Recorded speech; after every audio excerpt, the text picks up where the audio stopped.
Hey guys, welcome to The Perfect Lemonade, a show about joy, happiness, and resilience. This is Season 1, Episode 1, and I am your host, Tamara Thompson. When I decided to start a podcast, you always have to think of people that you could interview that have interesting stories or conversations that people would actually like to hear. And I always knew that I wanted my first guest to be a dear friend of mine.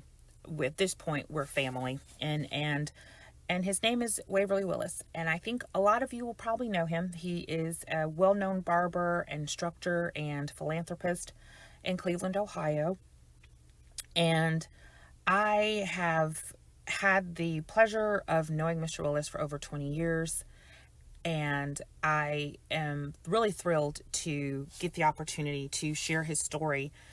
It is a story that is, it's dear to my heart because it illustrates almost perfectly what the perfect lemonade is about. And so, without further ado, Mr. Waverly Willis. All right, Mr. Willis, welcome. Yes, thank you. Thank you for taking time out of your busy schedule. And no problem. You know that. Thank you. I wanted to obviously congratulate you again because you are now a married man. Yes, and thank you very much. Yes, how's that going? Like, how does it feel? Does it feel different? Is it like, okay, I'm married, or do you really? I felt different. Do you feel anything is different, or?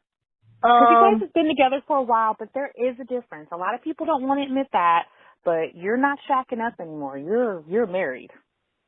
Yeah, I mean, it lets you things are real now, and you're right. We're not shacking up. It's real. That it's great to know that I got a person in my life that has totally bought all the way into me, and vice versa.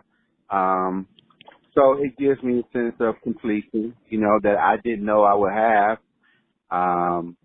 But yeah, I'm happily married and everything's going well. I am so happy to hear that. I want to just hop right in because I wanted to not take a whole lot of your day, but I wanted to go over a couple of things. Obviously, we've talked about this before because we've been friends for, it's over 20 years now. And right.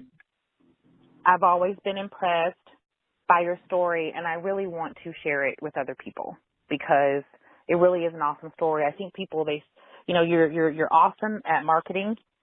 I got to give you that because you're all over the place. Half of Cleveland knows who you are, but I don't know if they really know who you are. And I wanted to give you an opportunity to share a little bit more of your story. I know you've done some other things, but to me, this is just important because I've always been impressed by your story, and I would like to highlight it in a different way. So, I kind of like to. I just want to know where you came from. So, the people obviously that grew up with you, they know where you came from, but just tell me a little bit about where you came from, your family, and just your life growing up. Well, I appreciate it, and it's always makes me feel good when people give me all the accolades. But the truth of it is, I'm just a regular guy from East Cleveland. And oftentimes I hear people's stories and I'm blown away at their resilience from these devastating past that they've had. But the truth of the matter is I'm a kid from East Cleveland. I went to Shaw High School. I played football. I got good grades. I had a good upbringing. My mom and dad, they were together. They got divorced when I was about 10 or 11, but I still had a relationship with my father. I love my father, who's deceased now. I love my mom, who's deceased now. We definitely didn't get everything that we wanted, but we certainly had everything that we needed growing up. I played football. I did it obviously pretty good. I got a football scholarship, but I was never really interested in school, even though I made decent grades. You know, I stayed on the honor and the merit roll. School really wasn't a challenge to me. I guess I'm not trying to brag, but I guess I got just natural, smart, not, or common sense. You know, a lot of stuff in school was common sense to me. And I definitely put forth the effort because, this is what the teacher said to do. So I followed directions well. When I went to college, I wasn't very ambitious, and I ended up dropping out of school and becoming a follower, listening to the guys and looking at the guys that was making money and having all the girls and driving nice cars. They were selling drugs. Again, when you're in the areas like East Cleveland and lower income neighborhoods, those type of people with the fancy material possessions, those are our heroes. Yeah. So when you were growing up, because you were in, and this is just a little bit of the history for people that are not from Cleveland, not from East Cleveland, don't really know the history of the area, but that area, and I'm not from there either. I lived there for 20 years, but I, came in after the fact. When I met you, you were in Cleveland Heights. But right. East Cleveland was not always blighted. It was not always as run down and drug. That wasn't the history that I learned that was East Cleveland. By the time I moved there, a lot of that had taken place. There were a lot of rundown homes, that kind of thing. But it was not always that way. And so your family lived there at the beginnings, or right at the beginnings of it going down, or where were you? Yeah, I guess at the beginning of it starting to take a turn for the worse. Maybe a little bit further into it, but it definitely was a well-to-do community. The Rockefellers lived there, for those, just to toss out a name.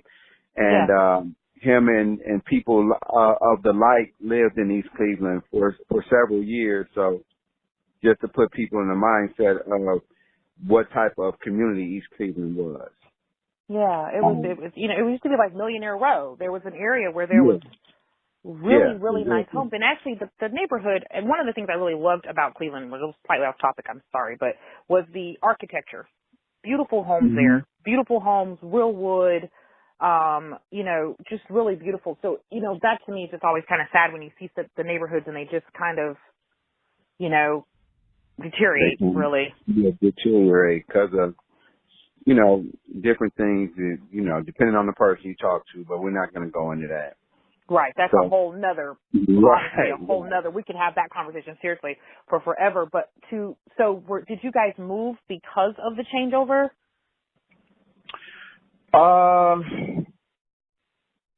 I guess so. Yeah. Yeah. Because of the changeover, we saw it coming, and this is when my mom and dad, they were together. And, that's when we moved, right past the East Cleveland Heights line. So we didn't move too far. I still went to East Cleveland schools, you know what I mean? Yes. That border, Taylor and, what was the street? I don't know if it wasn't Monticello. It was down from Monticello. I forgot the crossover street, but it was right up Taylor, and there was the cutoff. Yeah, exactly. Yeah. Exactly. So we wasn't too far removed to, put you in perspective. So but even with my parents being divorced, I don't have like a sad story of my dad not being in my life. I started selling the drugs, but unfortunately, I was one of those smart people that was curious, and I was always curious as to why these people would come and bring me their mom's wedding ring or whatever just to get drugs. And I was curious, but I was smart. I was also a smart guy. Like, kind of hard-headed to a degree. You know, if Mom told me don't touch the stove Yes. because it's hot, I still had to touch the stove. Oh boy. You know what I'm saying? Sometimes. Yeah. So That child. We all have one, at least one. I was that child. You know, I needed to know on my own. So I broke the cardinal rule of any drug dealer, which is don't get high on your own supply. And so I tried it, thinking that, you know, I'll never get hooked on this stuff. I'm not going to be like them. But then again, you know, when I end up ultimately getting addicted to drugs and alcohol, and going to treatment, nobody wakes up and wants to be an alcoholic. Nobody wakes up and wants to be a drug addict. Hell, nobody wakes up and wants to be a full-blown tobacco user. You know what I mean? Right. Nobody wants to be addicted to food. So it just kind of blindsided me. The basic structure of an addict in any way, shape, or form. I didn't think it would happen to me, and it did. But you're saying, but it wasn't as quickly as you're saying it. Were you? I mean, because I've heard stories of people that they tried it and they were immediately hooked.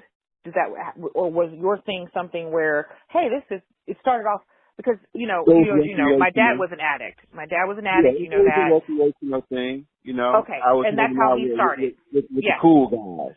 Yep, so that's how he started. It was fun. Yeah. It was recreational. There was a house that they went to. They all went there. They partied. And it started out fun. At first it was fun. And so for you, I know my dad I don't think he really knew that the point where it slipped. Do you know? Yeah. Like, okay. The point that I knew that I was full blown was we started out, my drug of choice was crack, and we started out putting it inside of our weed, you know, our primo. They call it a primo. Yes. I don't know what they call it in other areas. Yes. But, you know, after me and the homies would get together, party, drink, and smoke our primos, I'm sneaking off and I'm finding a crack pipe because I'm putting it, in the You're pipe. like, let's just skip the step here. Yeah, let's skip the middleman. Let's stop playing games and let's go full throttle here. Right. It's not funny, but it's just... And that's what I did. And that's what I realized that, you know, anyone that's addicted, they go through the process of I can quit when I want to, and I did try it, but I couldn't do it. So, I mean, the light came on like, wow, I'm a full-blown addict. And that's when I just started just giving up. Like, but when I met you, were you in was there a pause, or were you just able to hide it from me? Because I was honestly, in our group of friends, I think I was the last person to know. Right. I think I was still teeter-tottering with I'm just partying, but I still was sneaking off, you know, taking the weed out, you know, and once, like, I think you probably were the last one to know, and like, once everybody knew, it was just like, forget it, you know what I'm saying? Yeah. I'm a do me, because I guess I went all the way in and just committed to saying, like Tupac had a song back in the day, I'm gonna stay high till I die. And I just gave up on myself and on life. At the time, my mother was sick her health was declining. And, you know, an addict just needs a reason to get high. An alcoholic just needs a reason to drink. But do you think that, because what I saw, and I have to tell this angle because, I did not realize that I was an enabler. And what I saw was, because I am blessed, I'm not saying this in a holier than thou way at all. It was only by a gamble of the genetics, because I have addiction on both sides of my family. It's just that that's not the problem that I dealt with in reference to drugs and alcohol. I've had problems with other things. That wasn't it, but it's all the same at the end of the day. But what I'm saying is what I saw was a friend coping. You know, I came to your life, and when I met you, your mother was sick, and very quickly after we became friends, your brother, and we'll go into that a little deeper, but there was a tragedy with your brother, And I know that part of our life together as friends was drinking. And, Right. that's what we did. We drank, we went out, we drank a lot. It was always, a group of us would go out, we'd all, drink ridiculous amounts of alcohol, which for a lot of young people is normal. It's what young people do. You go out, you party, you get up, go to work the next day, which we did a lot. We get up and go to work. I did not recognize it. I started to see it as being a problem, but you got up and you went to work. You know what I mean? Mind you, sometimes it was coming out your skin, but I'm like, well, hey, it was a rough night. I mean, this happens sometimes. I'm still being an enabler because firstly, I've always been very impressed by you. You've always been a very, just a stand-up guy, and so it just really took me a long time to really get the picture. And I had friends of ours, mutual friends of ours would come to me and they would ask, is Waverly using drugs? And I'm like, no, he's not using drugs. Right. I look back now and I realize, whoo, boy, was I, yeah, I was, and I really look back and laugh now because, just me, maturity, you learn about addiction, you learn about, these things and these signs and stuff like that. Like now I can pick an addict a mile away now because I've dealt with it with, my loved ones and stuff like that. And so you mature and you see these signs. But I could never understand why my father was always asking you. Always what? My dad was always asking you to come to meetings. And I'm like, because he saw it. Because he saw it, this was a recovering addict. He was no longer using, and he was recovering, and he spotted it a mile away. And I would be like, Dad, you're embarrassing me. Like, why do you keep asking my friend to? Yeah, he was doing what we're taught to do, to help the mother sick and suffering out. Absolutely. And I look back on it now and I laugh, really just because it's comical, at the how obvious it was, but you were always a good friend to me. You were always there when I needed you. You were always there for almost everybody. I just, you were giving so much of yourself even within your addiction. And so I think that is what prevented me from really seeing it, because most addicts are selfish and, they take and they're hurting people. No, you're not a prayer book. We're not going to go into all that. But what I'm saying is that it was not a typical addiction from what I had known from family and friends. You weren't stealing from your family. You weren't hurting people. You know what I mean? Like you were managing to try. It seemed to me that you were always really trying to fight this demon, right. That you were really trying to not let it overcome you. And, I think when I found out, and you can let me know whether or not, you want to share this, but I found out because I came downstairs one day and you didn't know who I was. And you were talking to me and you were swinging and you were fighting and you were angry. And that was the first time ever with us being friends that I was ever frightened of you because you didn't know who I was. Right. And like probably in blackout mode. And yes, that's one of my aha moments was I used to be in denial when friends would say, man, you acted a fool last night. You climbed up my balcony. And I mean, they would tell me such crazy things and I would not remember it. Like the things that they would tell me, you definitely would remember these things, climbing up a balcony. Yeah. You know what I'm saying? Yeah. So, but I also would have scratches and bruises all over me at the same time. Oh, wow. You know what I mean? So it must be some type of truth to what the hell I did the night before, because I would have no memory. So you and other people are my friends that I trust. So if I don't have a memory and you didn't fill in the blanks, I have no choice eventually but to start believing you guys. Yeah. Yeah. It was the hardest thing for me was to separate from you during that time. It was hard because I've said this before, I had my son and I just, was like, but you were family. You were always family from the beginning. And I just did not want to see you not succeed. You Right. know, I knew that you were going to be like who you are today and how you're doing things around the city. That's not surprising to me. This is Yeah. who you were when I met you. You know what I mean? And so it was hard to say, friend, I don't, you know, I don't want to be around you anymore. We can't live together. This is, you know, and it was scary for me because Gabe was there. And the first thing I Yeah. thought was, is that what if Gabe goes downstairs one day and Wade doesn't know who he is? That's going to Right. scare the crap out of this baby. You know what I mean? And I know that you would never want to do anything to hurt him or any other child. You know, you're great. And so it was just scary. It was really scary. Mm-hmm. And then I saw you, I think after you left out. And so there was a period of time where we lost contact before you got into rehab. And so why don't you fill me in? Because I kind of know a little bit of the story, but when I saw you, I almost didn't recognize you. You know? Well,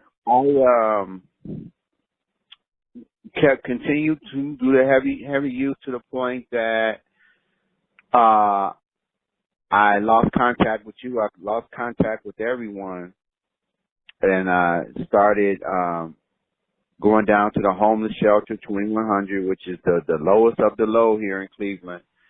And I found myself following those guys around. I mean, I was sleeping on the street over on 18th and Superior, literally, you know, and that's when once I got to that point, and I spent many days in blackout mode, you know, and life is about learned behaviors. So somebody taught me how to smoke crack, you know, somebody taught me how to put weed inside of a blunt to smoke a Primo. These guys taught me how to survive on the street to the extent that I was, you know, eating out of the dumpster on 30th and Carnegie behind Kentucky Fried Chicken. I often joke and I'll say it's great that America is such a wasteful country because we throw so much food away. I mean, I literally survived out of that dumpster and a few more dumpsters around Cleveland. You know, so I was, you know, picking up the cigarette butts off the ground in front of the Greyhound station. I was downtown with a cup in my hand, and that was by design that I didn't see you and other people you know, that was in my life because I was so ashamed that I was hoping that I would die, but I just really didn't have the courage to do something dramatic to kill myself. And you know what? So, and that's what I wanted to ask you because by the time you got to that point, you had suffered tremendous loss repeatedly, like a whole section of your family was wiped out. And when I try to tell people the story, you know, my nephew just passed, and you know, my heart is still broken, you know, and then I'm trying to, you know, and his death came at the end of a lot of, you know, family turmoil and just a lot of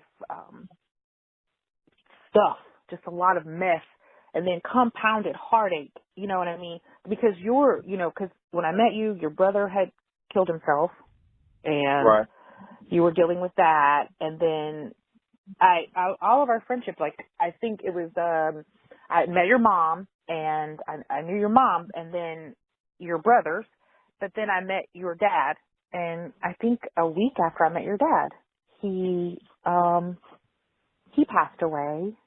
Right. And then it seemed like shortly after that, your mom passed away. Right. Tell me the time frame. Like, what is the real time frame? Because to me, what I kept seeing from the outside, and it just hurt my heart to see, was that you were just, it felt like it was back to back. But what was the time frame from your brother to your dad to your mom, and then your other brother?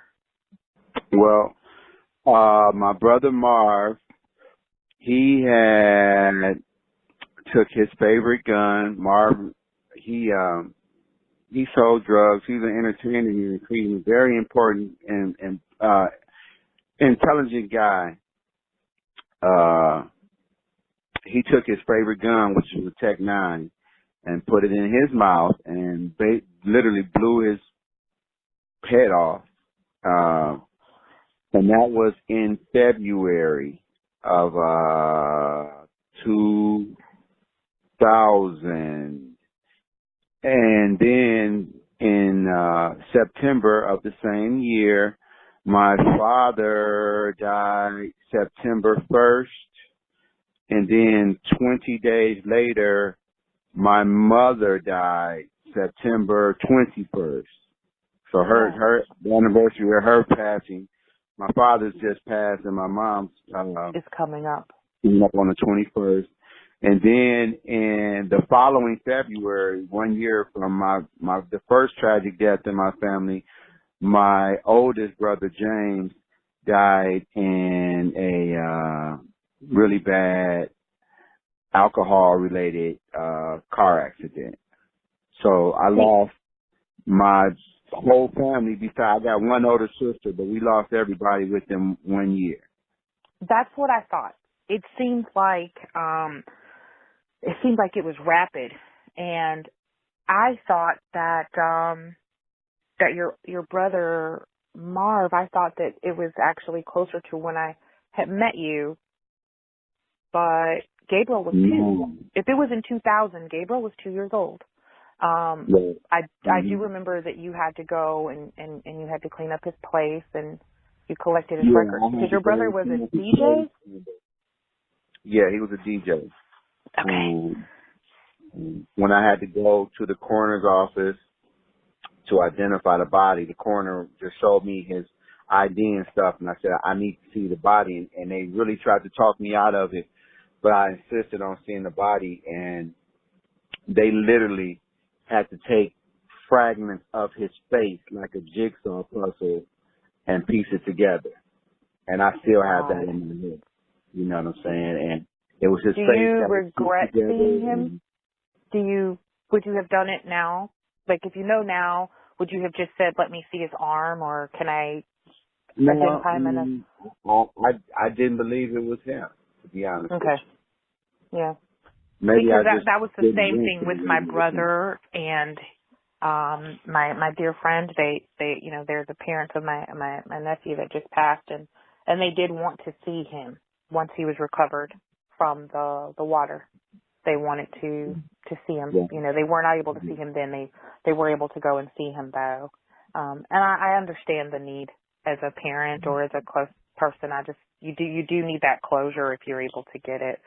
So rapidly, I did not know that your oldest brother's was alcohol related.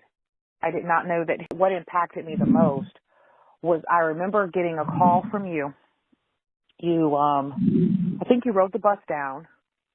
Right. And I remember you getting a call and you telling me that he was fine.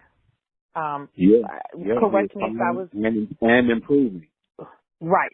So that's what I recall. And so as your friend, I'm sitting there going... He was in a coma. He actually opened his eyes and he couldn't talk, but he would squeeze my hand, face gestures and things of that nature. I remember that, and I thought to myself, great, great, great, because my friend needs his family, I'm rooting for you, in my head going, okay, now you just can't lose anybody else right now. This is great, And then I remember you, saying, okay, he's going to be stable, he's going to be fine, he's going to come up out of this. And then I remember you getting home and you being told that he had passed away, like on your ride home. Yeah, when my friend Andre picked me up from the Greyhound station, we was riding back, and he said, man, I don't even know how to tell you this, so I'm just going to come out and just say it. He said, your brother passed away after you had left. And I was devastated, Yeah, I know. I remember because that's when things got really crazy. Right. because your sister is, I've met her, but she's always lived in New York since I've known you, and she wasn't in Cleveland, and you were kind of there on your own, and things got very interesting. And looking back, you touched on this when we were talking earlier, and it's funny because I people sometimes, like you said, are afraid to kill themselves. So they do things slowly, like consume too much alcohol or drink cigarettes, all things that we know are going to make our lives shorter. Right. There are things that we know for certain, like you said, any addiction, food, even sex, all of these things can damage us, and, it's like, so did you, because I saw you just stop giving a fuck. And I can't really, that's what it looked like from the outside. Pretty much what it's at,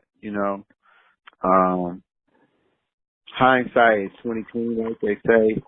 And like now I know that I definitely had checked out on life, and to what you just said, I just completely stopped caring. And I know today that I was on a mission to kill myself. Just thinking back about my thoughts, all of that stuff, you know what I'm saying? And yeah. And so it was the time period that we lost contact, and then so what was the day that you said, I can't do this anymore and I'm going into recovery? Because I remember I saw you on 55th and I gave you a ride. I don't remember where you were going, and you were not, it was, you had lost so much weight, and it wasn't healthy. Like I didn't recognize you almost. Well, that was the time that I was a nomad. I was living on the street at that point, So. I remember. So what was the day that you said, I don't want to do this anymore? Like, when did you decide, I really do want my life? Like, I want to live. I don't want to die like this.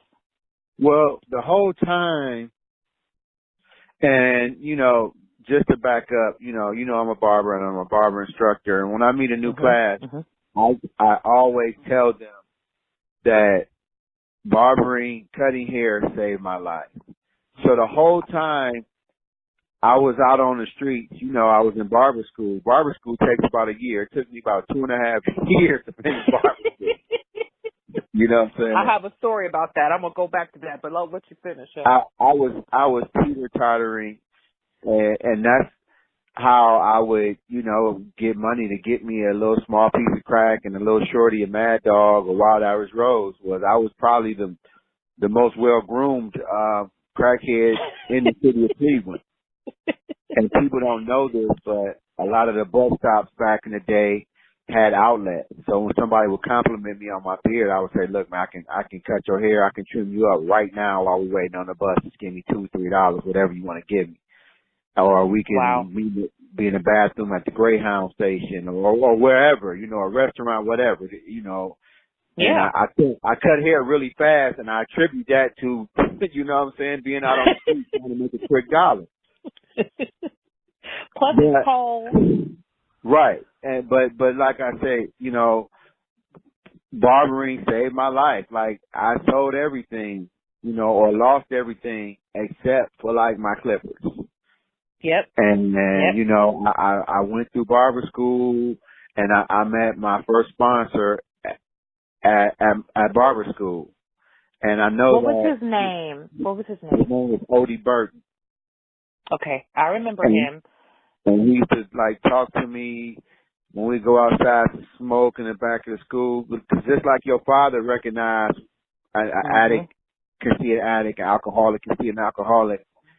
And he would talk to me, cause I would be in the back of the school, bloodshot, eyes bloodshot red. I'm smelling like wine or tobacco or I'm smelling like last night or 2-3 nights without sleep, without a shower, without nothing, because I would sleep at the bus stop down the street, the Greyhound station, somewhere on the street. I done ate out of the dumpster the last couple of nights, but I'm still going to school. And he would talk to me about coming to treatment. And I would just be like, nah, man, I'm cool. I ain't coming to that mess. And, Right. I remember I was inside of Morris Black, which is one of the worst housing projects here in Cleveland. Still. And yeah, and me and a woman was getting high in her apartment, and also how I would, get drugs. I would ambush the 13, 14 young boys that was outside selling crack. I would beat them up, take it from them. And we were in there getting high, and she said, I don't know what the hell you've done, but it's a couple carloads full of people, and they describing you, and they all got pistols and everything, and they looking for you, and they gonna kill you. And Odie, again, my first barber, my first sponsor from barber school, he gave me his number. He said, just like your dad, he would always extend his hand to me. Come to a meeting, man. Come, come to my support group. And I called him, and he said, I can't come up in there. He said, but I'm gonna call you back in a few minutes when I find a ride. And he said, when I call you back, you need to come running up out of there. I'll be coming up Woodland, and you need to meet us. And he called me back like he said he did, and I shot up out of Morris Black, and I dove in the backseat of his friend's car, and he took me to Hannah Pavilion, which is the crazy house over at University Hospital, just to drive me out. And from there, he came. He said, "Are you done?" And I was done, And he took me to you were Wyhaven. like, that was close, because Morris Black ain't no joke, baby. Right. But he took me to Wyhaven, and I was reeking of alcohol, and they said, we can't let you in here. Oh. And so they said that you'll make everybody relapse. Right, because they'll smell it on you, and it's yeah. So okay, so you went to Hannah Pavilion. How long were you there? I was there for a week. Okay. But then I got out, and I had been calling Wyhaven, but I'm still feeding my addiction at the same time. And when they finally said a bed had opened up, I showed up, but I was high and I was drunk and I smelled. And she said, you need to go home for one more night. I need you not to get high one night.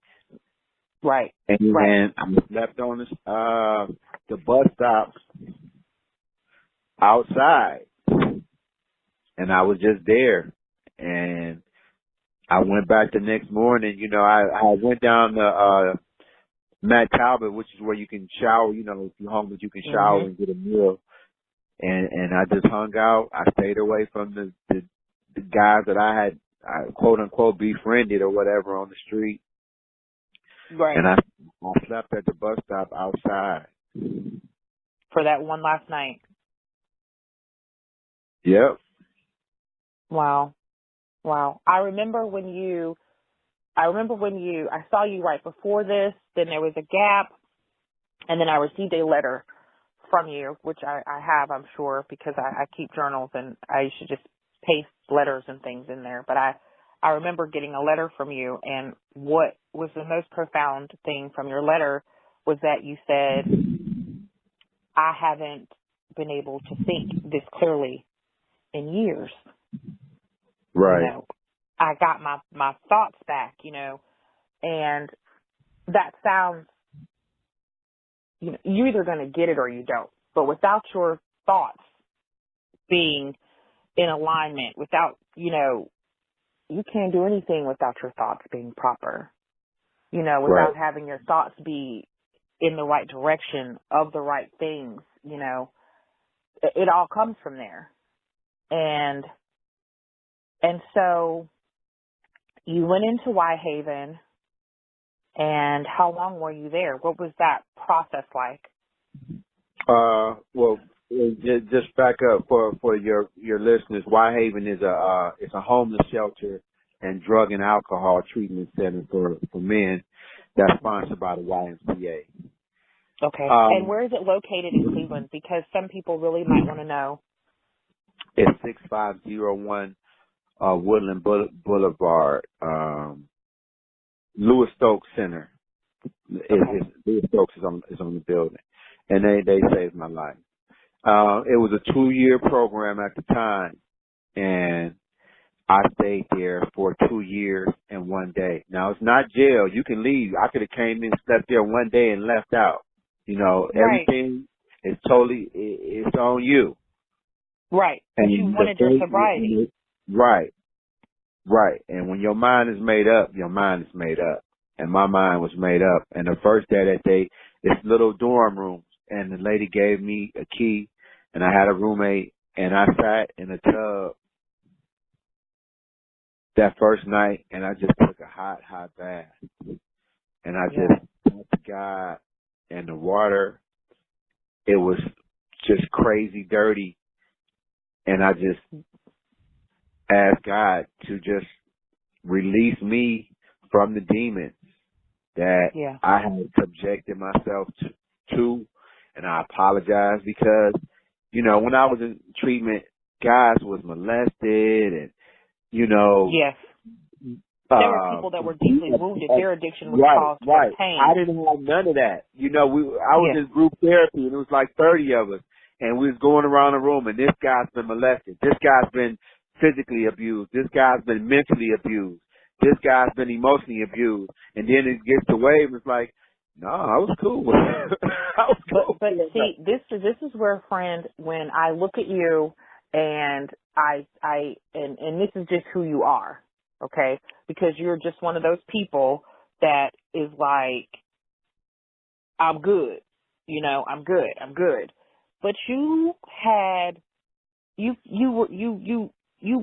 weren't just okay though. You had lost your family. Right. You were wounded, friend. You were wounded. And whether you probably don't even, I don't think you're giving yourself enough credit. Really, because this, you know, I've lost people. I've lost my dad. I had a miscarriage. And really losing my nephew here during this time, it just, you know, I couldn't function for a minute. Like I really had just stopped moving. Because my heart was broken. And I cannot imagine you going through that back to back 4 times in a span of a year. You Superman. You the man, okay? You the boss. Right. Come on now. I mean, that's a lot. And then, like they say, hindsight is 20/20, but it just, I didn't realize what you just said until, you know, after I was still in treatment at the time, so the clouds was, and the spider webs was still there, but starting to kind of clear out the way. And you had, there was, I mean, do you want to, you know, there was a little, you had some crazy stuff go on at the crib as a young person. Nothing crazy like a lot of people. My father, he used to abuse my mom when they were together, and I witnessed that. And you know, I mean, I don't know. I mean, maybe I just take things in stride. My father burned down our house 4 times. You know what I mean? Wait a minute. 4 times, yeah. See, when you told me that story, and you have to tell people just because this is what 4 times, Wade, 4 times. 4 times, yeah. And here's the kicker, guys. His father was never arrested or served any time. Nope. And what did your father look like? Please describe your dad. My dad was a tall, fair-skinned man. tough, tough face, stern face guy. What did he wear? He wore cowboy boots and a cowboy hat. Okay, now thank you. People in East Cleveland / Cleveland Heights, nobody saw the man in the cowboy boots and the cowboy hat? That's the part that I just couldn't get over. I mean... Right. Well, yeah, that was his staple. The next door neighbor said he saw him, but that's our judicial system. You know, right. We all have opinions on that. But yeah, he did it 4 times. I remember my mother hanging up the phone the first time it was burned down, and I didn't know it till I was older. But my father, after their divorce, he had bought us this home. He worked really hard. He was a construction worker, so he used to come home dirty and tired. Yeah. And he was a black man that had a really well-paying job using construction, and he experienced a lot of prejudice. And he was angry every day that he came home. Wow. And I would sit at his feet, and I would untie his shoes, and he'd go take a shower. And I guess I get my love of cooking from my dad. He would go shower up, and he would tell my mom some days not to cook, but he just wanted to cook. I guess now I know it was kind of therapeutic for him as it is for me. But, he called the house, and he told my mother, he said, get my babies out that house. I'm about to burn that motherfucker down. Because he worked hard, and I remember my mother getting off the phone saying, go get dressed, we going over your aunt's house. And we went over my aunt's house. It was the middle of the week, and we went to the movies. Okay, great, I'm a kid. And we get home from the movies, and I went to the movies with my cousins, my brother and I, and when we get back to her house to stay the night, she was in her kitchen watching her little TV, and Leon Bibb, who's a famous, a local Cleveland celebrity, a news anchor, Channel 5, he's telling a story about this house burning up. And my house it's on the screen behind him, burning up. Oh my God. And me and my brother and my cousins are sitting there listening as he's reporting this house that's on fire. And my house is literally burning down. Burning up. So your home was a very nice house. Was it like 4 bedrooms? Yeah, 4 bedrooms, big attic, big basement, big living room. You had like a formal dining. You had like a dining room. Very large living area, foyer, and so the fire, I always wondered about, you guys had like a little area off of the back of the kitchen. Was that added after the fire? No, that was there before the fire. So you guys I mean, obviously it didn't burn like completely down. Did the house because when I saw it, it looked great. Like you would have never known that this house had been in a fire. Right. Well, it had burnt. I mean, the foundation was there, but it was rebuilt 4 times. Are you serious? Oh my God. Yeah. That is crazy. That's crazy. We lived in a hotel in East Cleveland for many years. Wow. I mean, obviously, was this like consecutively? Like the house would get finished and he would just go burn it back? That's a mad man. Every time the house was near finished, he would burn it down. So finally, he just said, okay, I'm going to stop now, or what? Because your mom was a pretty tough cookie. I didn't meet her when she was, when I met her, she was ill. So I didn't get to see her, but she had to be a pretty tough cookie. Yeah, Mom was tough. She was tough and stern, but sweet at the same time, Yeah. Well, you can tell that you came from love. Right. I guess my community stuff from my mom, it would be days I would come down on Saturday morning and some dude in the neighborhood is sitting at the table eating. You know what I'm saying? Just because Or my mom, when I was a little kid and we was growing up, her best friend, whom I don't remember, but I heard stories about her, she had 16 kids.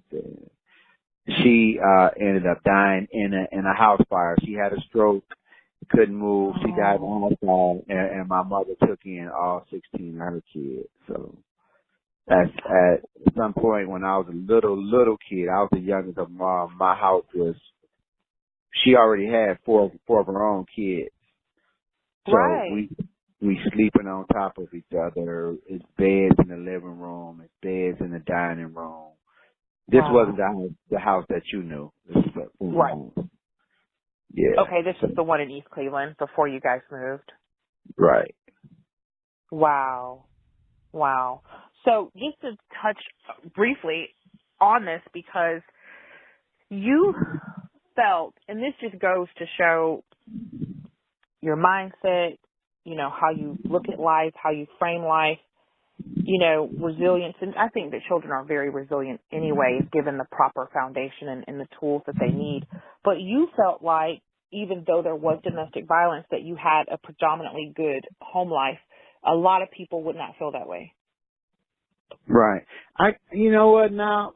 I guess it's just mindset. You know, I'm a glass half full type of guy. And that's some damn good lemonade if you go make some lemons out of it. Yeah. Because the lemons were really Okay. You know, honey, please. Lemons, you get lemons, you can make you some, look, I love some a margarita, some tequila, some tea, lemonade, something. You know. Yeah. I mean, hey, you got 3 lemons. I mean, you know. Right. You know. You know, I just think that but do you think that affected you anyway? Do you think it affected your relationships or anything? It had to. It had to. Maybe that's why, you know, I waited till I was 48 years old to get married. You know, Right. I've had good relationships in the past. Right. Do you think that you were the cause of them not being successful? Because, you know, we all play a part in that. You know, you and I, you know, we've been in each other's lives long enough. I mean, I was 43 when I got married. So, you know, but, you know, it was just stuff. You know? One of them, my main, 2 prior, was definitely my fault. And these are people that you don't know earlier. But yeah. Right.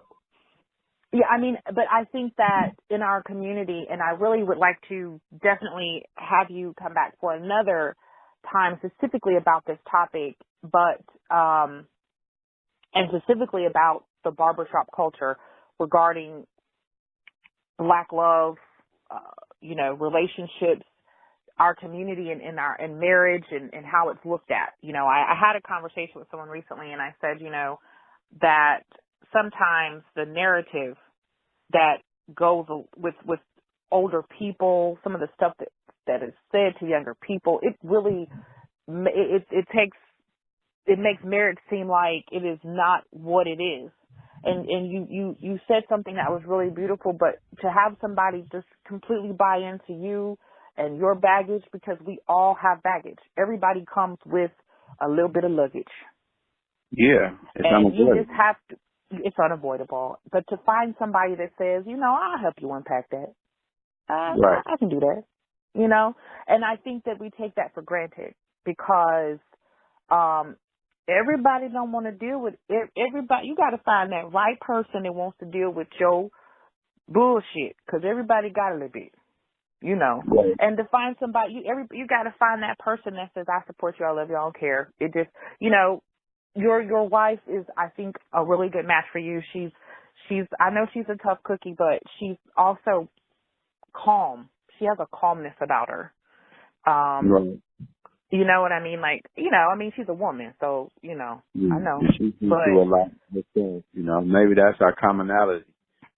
Yeah, that you guys know how important. I mean, really, it's important to have somebody that, when you've been through a lot, that is willing to hold your hand. I always say, you know, when you find somebody that's willing to hold your hand through those rough times, you know, you don't take that for granted. Because a lot of people leave when things get rough, when it gets tough and it doesn't look appealing and things aren't pretty. They gotta go. Right. You know, to find somebody who's willing to stay and help you unpack those things is a beautiful thing. What I want to talk about at a future time though is how the culture of the barbershop in relationships. So one day, it'll be a while because I know you have a busy schedule, but I would really like to delve into that because I think sometimes the narrative about relationships is not always positive. I can imagine that now you are once again being an example for young people. And I really hope so that they understand that, you know, I think marriage is an opportunity to spread light into your community. And I think that, to me, a good marriage is a form of community service. And some people will understand what I'm saying and some people won't. But the bottom line is that to set an example of stability and constancy, it's important to be able to do that. Our young people need that. I think that a lot of what's going on in our society is because our homes are not stable. And whether it's step families or blended, whatever, family and stability it's important. And I think it starts with a marriage that is good, you know. Absolutely. And good is relative, you know. I didn't say perfect, I said good. Right. You know. But perfect doesn't exist. Right. No, there's no such thing. There's no such thing. You got to find perfect for you. And that's something that I think that a lot of times people are making the mistake of. There's going to be a lot of people that are single because they're still trying to find what society is telling them they should have for a mate, when what you need to find is your mate for you. Yeah. Mm-hmm. You know, for you, you know. But I wanted to ask you just briefly, you know, about your nonprofit, and the other thing I wanted to touch on too is your cancer scare. Okay. Did you want to talk about that? Yeah, absolutely. The nonprofit is the Urban Barber Association. Yes. And just touching on what you just said, the barbershop culture, you know, again, barbering, cutting hair, it saved my life. And outside of the normal kid dreams of being a rapper or a famous DJ or a football player. Which, let me stop you just briefly. And for you guys that don't know Mr. Willis, some of you know because you grew up with him around him, but you know, he had a couple of bars back in the day. You know, couple of you know. I mean, me and my crew, I had my crew like every other cat on every other crew, and we were talented. More importantly, we had fun. And so, yeah, we wanted to be rappers like everybody else.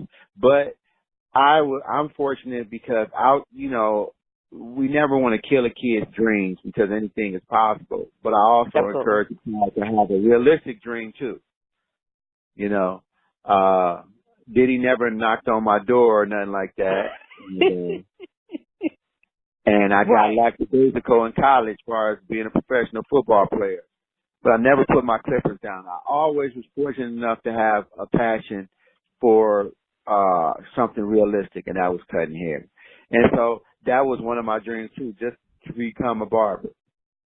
Yeah. And once I got into treatment, you know, I started thinking about my future. You know, I knew one day I wanted to have a shop, and I was thinking about the philosophy of a barbershop, and it as a gathering place. And to quote or to paraphrase what off the line, Cedric Entertainer's line off Barbershop, you know, barbershop for the black community is a black man's country club. Absolutely. You know, that's where we get to go and let our hair down and be comfortable and say things, or argue about things. And, debate. And be share ideas. Mm-hmm. Right. So, definitely. Being that as it is, I was thinking, why not make it into something that people can get more than a haircut? And at the time, I was in treatment again, and I was in treatment with a bunch of broken men. Broken in every Wow. way. You feel in the word broken, and whatever I'm broken physically, broken emotionally, broken financially, broken in Right. every aspect, broken from literacy, broken. And Right. so, Right. Right. and Just depleted. yeah, Depleted. exactly. And Yeah. so I knew that while I was putting pencil to paper, thinking about my barbershop, I knew that I wanted to use it to be a place that I could help people out. I really, my nickname for my barbershop is it's a community center where you can It get a really haircut. is. It really is. And I And love so that. now, I love that. right. And so now, we're doing checking men's blood pressures at our barbershop. We're giving away job lists for, unfortunately, a lot of us people, we have felony backgrounds and we can't find employment or career training because of a felony background. Regardless if it Right. happened 2 years ago, you still can't get hired. And I mean, that was done on purpose, but I'm not going to go into that either. Right. Definitely a conversation for another time, but absolutely, definitely Right. will be discussed. So, Mm-hmm. and we've had really good success we comprise a list of 9 pages front and back of good companies / corporations / businesses that hire people with a felony background. That's great. So if that's the reason, if you don't have any other reason but to go into the Urban Cuts, which you're going to get a great haircut, but you can definitely go in there and get some resources. Right. And so that started catching fire. We got a small bookshelf and we promote, we have literacy programs. We promote child literacy because, kids in the disenfranchised neighborhoods, they're falling behind or they fail behind in math as well as reading comprehension. So to promote child literacy, we got small bookshelves, and not just in Urban Cuts, my shops, but it kind of caught fire and other shops wanted to come aboard. So the same things I'm doing for the blood pressure, the felony jobs. We're doing back to school haircuts, of course. We're doing through the year haircuts, of course. And so again, we're turning barbershops into community centers or back into community centers, a gathering place Absolutely. that you can find out, you can walk away with some good information and a great haircut. And so that was the fuel behind me doing it, was like, wow, I need to do something to help these people out. What can I do? Yeah. Yeah. And that was the birth of the Urban Barber Association came to fruition, it was birthed while I was in drug and alcohol treatment. That's awesome. And it is a legitimate 501c3 nonprofit organization. So, and through I'm sorry. No, I was going to say, and your own organization helped to save your life. Exactly. That's what I was going to segue into that. Through my association or associations with the Urban Barber Association, through the blood pressure program, I've met a lot of medical professionals, one of which is my client, Dr. Charles Motlin, who is the founder of the Minority Men's Health Fair here in Cleveland, Ohio. And it's April 12th, I think the third Thursday in every April. And we have a huge health fair here. And now it's not just on Cleveland Clinic's main campus. It's 4 Cleveland Clinic campuses between Lorain, Cleveland, and Akron now. And thousands of men come out and they do testing. And the testing that they do aren't your average tests that you do when you go see your doctor. Now, a lot of these tests you have to have a referral to get some of these tests. And 4 years ago, I went to the Minority Men's Health Fair, and I was just going to hang out because through my Urban Barber Association, I learned about blood pressure and myself and hereditary things. That I'm a large black man. I got diabetes in my family, hypertension in my family, cancer in my family. So I've always had after I got clean, I made a point to have a good relationship with my physician, with my doctor. And so this year, particular year, I was just going to go and hang out just to kind of shake hands with Dr. Marlin, and he said he wanted to introduce me to some people while I was down there. Right. And so I was there, but he was working the crowd. Everybody wants to talk to him. And I said, well, Dr. Marlin, I'm here, so I might as well get some of these tests done. And one of the tests was you give a urine sample in the urology department. And so I did that, one of many tests, and they came out and they told me you have microscopic traces of blood in your urine, and we suggest a follow-up check is probably nothing. That was Thursday. Monday, I was back down at Cleveland Clinic, getting some tests done. They did more extensive tests. That was Monday morning. Monday evening, I get a call from Cleveland Clinic, and they said, you have a large mass in your right kidney, and Wow. we are going to have to remove it. And I busted out laughing because I'm thinking one of my friends that work at the Cleveland Clinic is playing a prank on me. And the person on the other end of the phone was not sniffing. It was dead, uncomfortable. Right. You were like, wait a minute.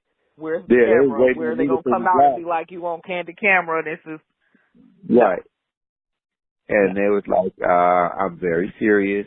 And I said, well, remove what? The mass or the kidney? And they were like, said, we're going to remove them both together. Yeah, he said both. And so I was furious, again, because I have a good relationship with my doctor.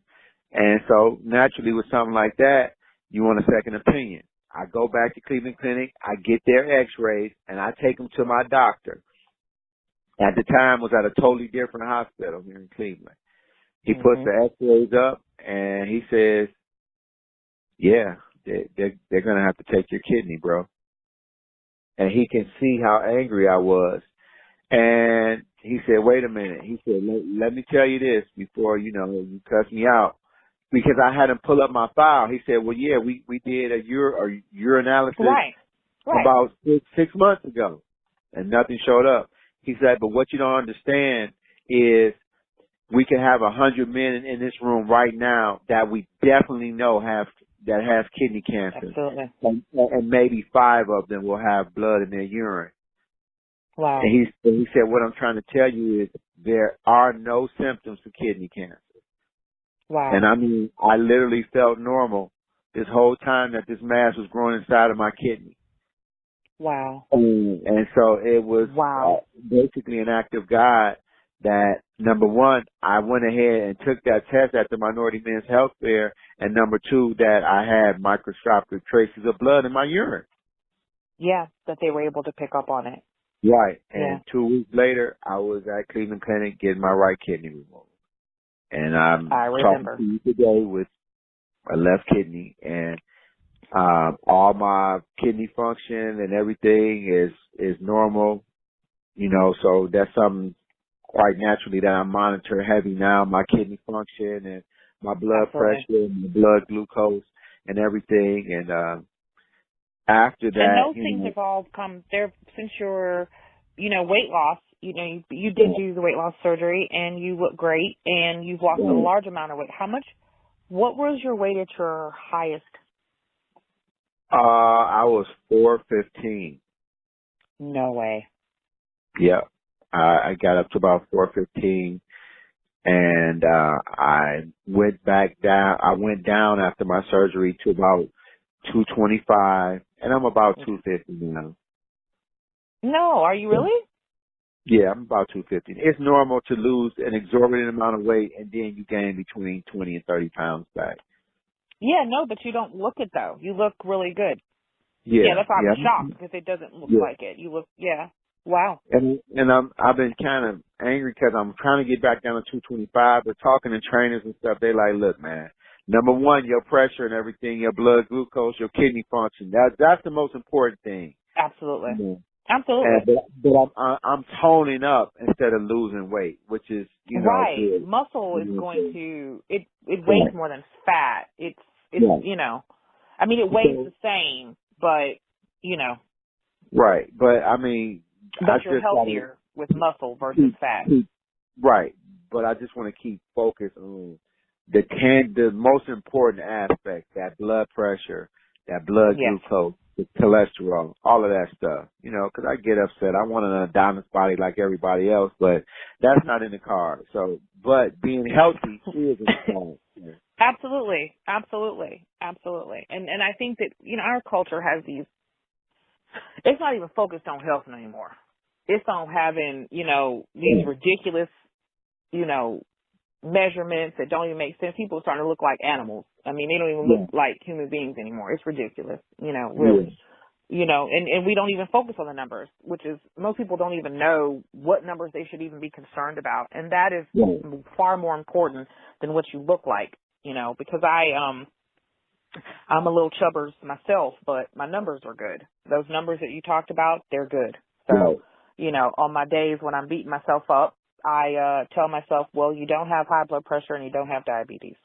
So, Exactly. you're doing something right, And I do want to thank you so much for... Thank you. I appreciate you because you made me, I talked about some stuff. I had a few aha moments like, damn, I did have a rough childhood. I mean, I'm sitting here like, we laughed about it a lot though, Mr. Willis. Like, you have some hilarious stories. And if we had a longer time, I really, you've had some hilarious stories that you shared with me about your childhood. But, we come from similar backgrounds where we laugh about almost everything. Like, everything is eventually going to be a joke, because that's how we get over things. But your childhood was, you were just, created differently. I think a lot of how we are and how we handle things is based on a spark that we have. It's genetics. It's the resources we have around us. You had love. You had church. We didn't get to touch on your spiritual background, but you have a spiritual background. You were raised in the church. I was raised in the church. And that was my foundation. I'm not a Bible thumping guy. And just back when I was putting pencil to paper, thinking about my barbershop, I knew I wanted it to be multicultural. And I was raised in a Baptist church and eventually evolved into apostolic church, which was Serious Jesus Christ.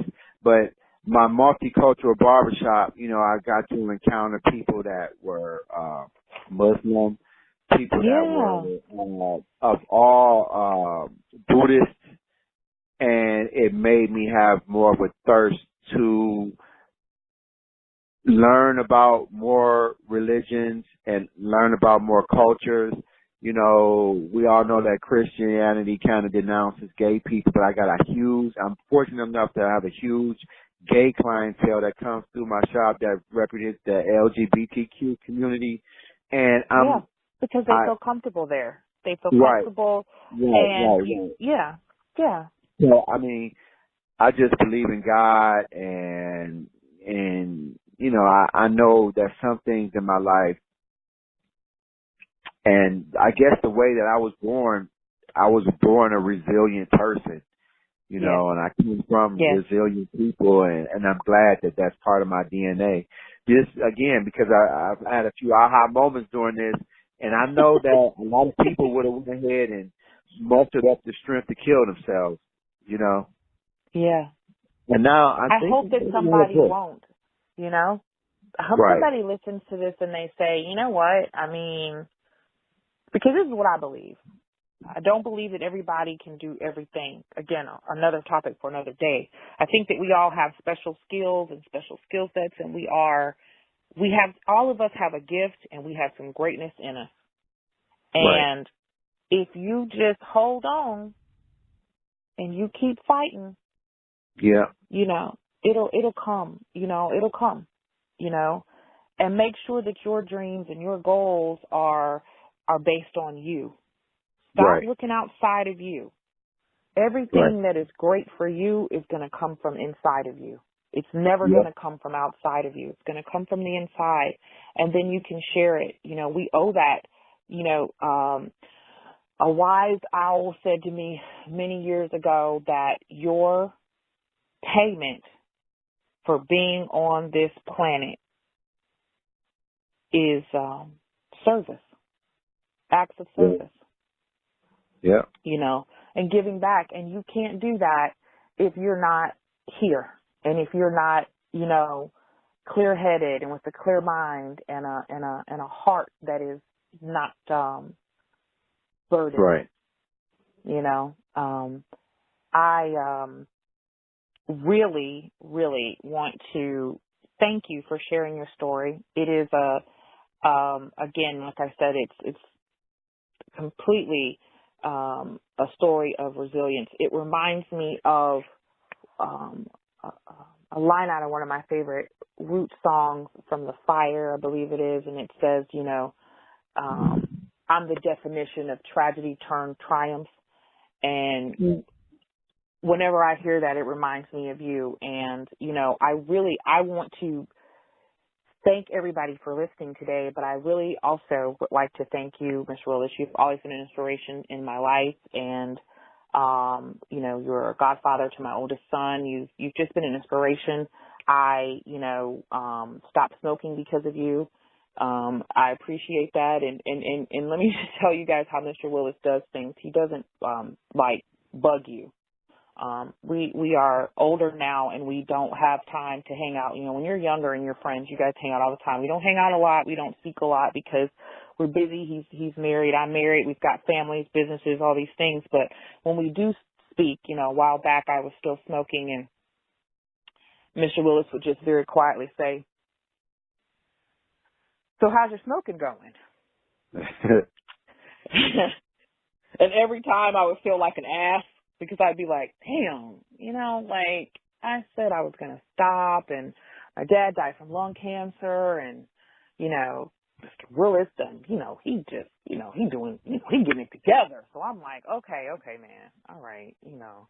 And then every time you pick up a cigarette, you feel stupid, because you be like, because next time he call, he going to ask, and then you going to be like, well, so I was just like, you know what, let me just go ahead and just stop freaking smoking. You know what I mean? Like, it's not good for you anyway, you know, and you always feel better without, I don't know why people think that a cigarette makes them feel better. It doesn't help with anxiety. It doesn't help with stress. It does the exact opposite to it puts your body in a higher state of stress and anxiety, but I'll let people that still smoking there figure it out. But again, thank everyone for listening. Yes. Eventually, just keep trying, and in due time, you know, that was one of my favorite songs back in the day. But you know, and again, thank you, Mr. Willis. Also, please tell everybody where you're located, and give them, you know, some information, a shameless plug for Urban Cuts.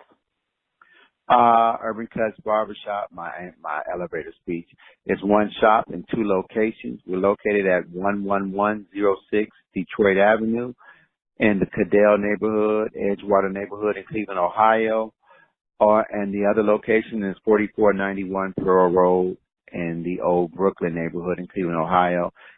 You can check me out on my website, waverlywillis.com, soon to be launched. Or on my Facebook page, friend request me, Waverly Willis, and like my page on Facebook, waverlywillis.com, all that good stuff. Let's connect. Let's share some stories. If you're ever in Cleveland, look me up. I'd love to have coffee or something. Absolutely. Or definitely get a haircut. Mr. Willis has people. I send any of my friends whenever we're in town. I don't live there anymore, but whenever we're in town, the husband, the kids, they all go and get cuts, and I get my eyebrows done. So ladies, he does eyebrows, and he does a really good job. So thanks everybody for listening. Mr. Willis, thank you so much for your time today. I appreciate you always.